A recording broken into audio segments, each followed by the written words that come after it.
again. You're not gonna believe this.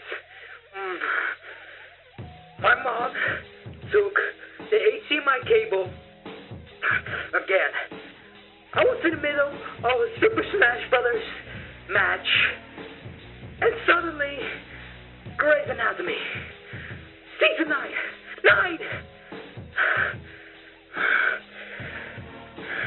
She always says like one episode, but then like she watches another episode again. Do you know what it feels like to almost win against Sonic? And then your mom unplugs the HDMI cable from the TV to watch a stupid show.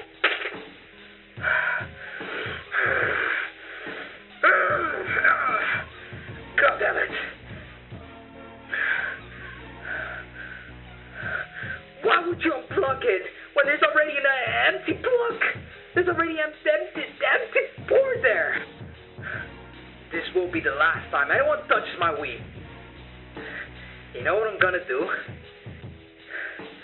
I'm going to hide my mom's TV remote so she cannot even watch her stupid Grey's Anatomy season 9.